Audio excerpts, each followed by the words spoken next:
वो ये प्रश्न ही है। भगवान से सूत जी से पूछ रहे हैं, क्या पूछ रहे हैं कि दीर्घायु की कृपा से प्राप्त आप सरलता से समझ में आने वाली विधि हमें बताएं कि आपने जन साधारण के समग्र एवं परम कल्याण के लिए क्या निश्चित किया है।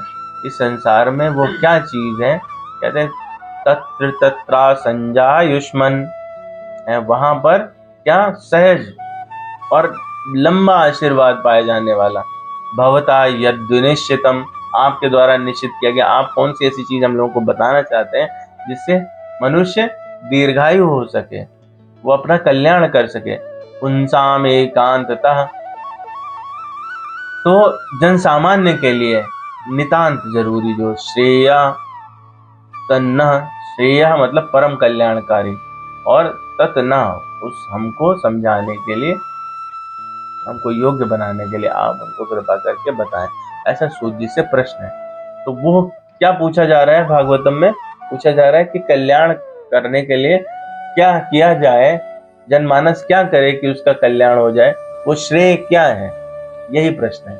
और इस पे पूरी भागवतम जो है वो पूरी भागवतम श्रेय बताने के लिए ऐसे बाबा से समझ, ठीक है। तो इसका अलग अलग स्थानों पर अलग अलग लोगों ने जवाब दिया है। ब्रह्मा जी भगवान कृष्ण के संबंध में बता रहे हैं, तो वही श्लोक ये आपके सामने जो स्क्रीन पर दिखाई दे रहा है वही श्लोक है।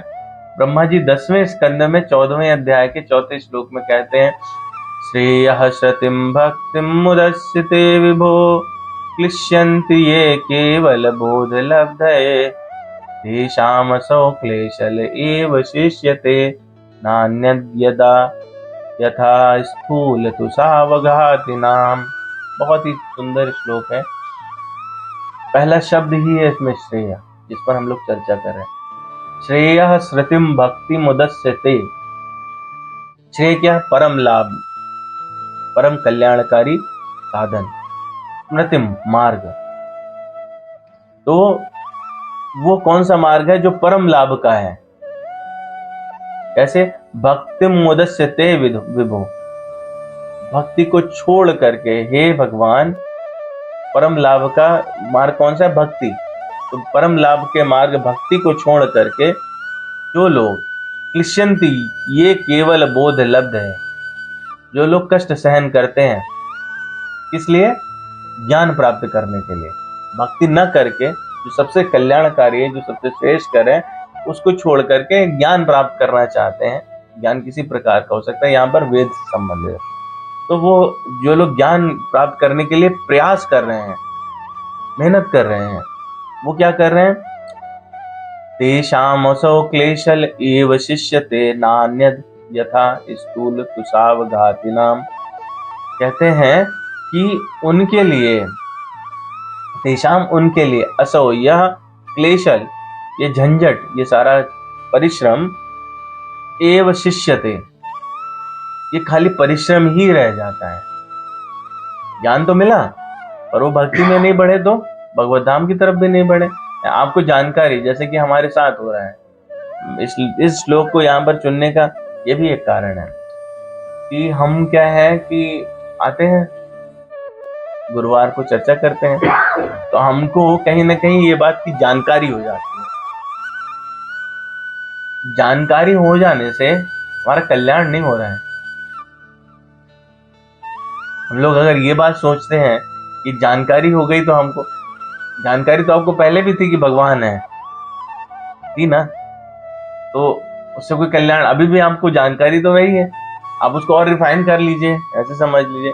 परंतु जब तक आप उस मार्ग में आगे स्वयं नहीं बढ़ते, तो इसमें वो यही बताना चाहते हैं कि वो कैसा है कार्य।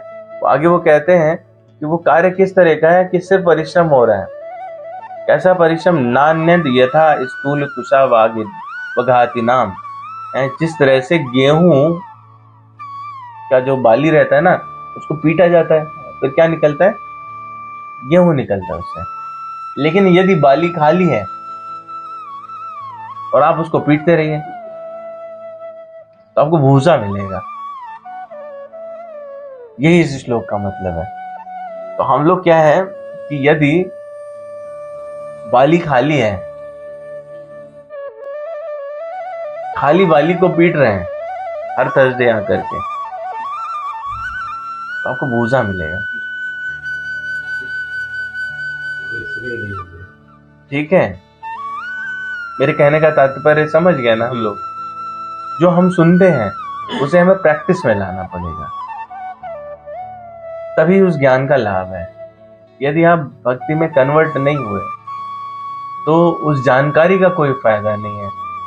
आपको लाख जानकारी हो कि मुझे जो है वो ठंड आने पर स्वेटर पहन लेना चाहिए, कान बंद करके रखने चाहिए, ठीक है, लेकिन आप ऐसा ना करें, बीमार हो जाएंगे, जानकारी आपके काम की नहीं रहे, अनटिल अनलेस आप उसको यूज ना करें। तो जो हम लोग यहाँ पर गुरुवार को बात करते हैं, उसको जब तक हम लोग मनन नहीं करेंगे घर जाके वापस अपने जीवन में, उसमें से कुछ भी, मतलब स्मृति तो इतनी अच्छी किसी की भी नहीं है, मेरी तो नहीं है, कम से कम मैं जो बोलता हूँ वो भी याद नहीं रहता सारा, लेकिन ये जरूर है कि उसको हम लोग अगर थोड़ा भी मनन करते हैं, प्रैक्टिस में लाने की कोशिश करते हैं कि हाँ ये एक चीज है जो मुझे करनी है, इस हफ्ते तो मैं ये कार्य जरूर करूंगा, कोई भी एक कार्य आप उठा लीजिए, इस तरह से आप संकल्प भी ले लेते हैं और आप उस मार्ग में आगे भी बढ़ेंगे। ठीक है, मतलब बहुत बड़ी बात नहीं बोलूंगा, आप इतना ही सोचो कि मैं जितनी बार जमुआई लूंगा भगवान राम का नाम लूंगा, मतलब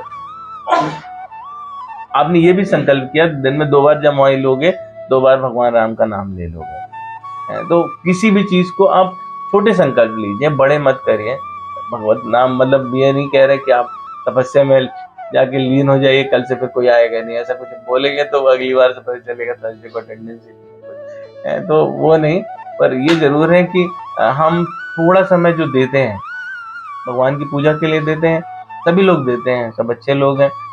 भगवान की नाक में 2 अगरबत्ती हम लोग पूछ के उनसे कहते तुम सूंघो मैं चला, ठीक है, तो वो थोड़ी देर तक उनके साथ रह के हम बात करने की कोशिश करें, हम अंदर से उनको सच में याद करने की कोशिश करें कि आप मेरी सुनो मैं आपकी सुनो, ऐसा वाला फेज। ठीक है, तो आप जब इस तरह से बढ़ेंगे आगे, भक्ति करेंगे, एक प्रॉपर भक्ति समय के साथ आती है, सही मार्गदर्शन चाहिए होता है उसके लिए। मैं ये भी नहीं कह रहा हूँ कि मैं उसमें बहुत सही व्यक्ति हूँ, पर यह है कि जो शास्त्र में लिखा है हम लोग उसको पढ़ सकते हैं, हम लोग उसको समझ सकते हैं, उसके हिसाब से आगे बढ़ सकते हैं। और एक छोटा छोटा संकल्प ले सकते हैं हर बार, जैसे मान लो हम जाते हैं तो कोई एक श्लोक ही याद कर लेंगे, एक हफ्ते में नहीं, एक महीने में श्लोक का एक हिस्सा, कोई भी भगवत गीता अब हम लोग के पास सबके पास है, श्लोक का कोई भी एक श्लोक का एक हिस्सा, पहला श्लोक है ना, धर्म क्षेत्र कुरुक्षेत्र, पूरे हफ्ते खाली धर्म क्षेत्र कुरुक्षेत्र रटो, आप कुछ और आगे बढ़ो ही मत, वो आपके लिए कल्याण कर जाएगा। ठीक है, ऐसे ही मतलब भगवान नाम की बात कर रहे थे हम कि आप बस खाली यही कि हमको नहीं कर पाते हम माला, कुछ लोग कर लेते हैं कुछ नहीं कर पाते, तो हम जो है वो खाली 4 बार नाम लेंगे, जब तक नहाएंगे तब तक राम राम राम राम राम राम करेंगे, नहीं है टफ ना, या हनुमान चालीसा पढ़ते तो वैसा करेंगे, तो वो आप इस तरह से करेंगे तो धीरे धीरे आप देखेंगे कि आप में स्वयं बहुत सारे चेंजेस जो रिक्वायर्ड हैं वो आना शुरू हो जाते हैं। तो मेरी रिक्वेस्ट यही है कि हम लोग खाली धोती जो है वो ना पीटे, नहीं तो हम लोगों को भूसा मिलेगा। ठीक है, हम लोगों को गेहूं नहीं मिलेगा, आटा नहीं मिलेगा, भूसा मिलेगा। और प्लीज आप भूसा ना खाएं, आप लोग रोटी खाएं, आटा खाएं, हम लोग इकट्ठा सिर्फ इसलिए होते हैं। तो जो यहाँ पर अर्जुन पॉइंट आउट कर रहे हैं वो क्या कह रहे हैं, न च श्रेयो अनुपश्याम अथवा स्वजनम भावे, अपने लोगों को मार करके मुझे ये रास्ता कल्याणकारी नहीं लग रहा है। इसका मतलब है कि वो श्रेय जानते हैं क्या है, वो श्रेय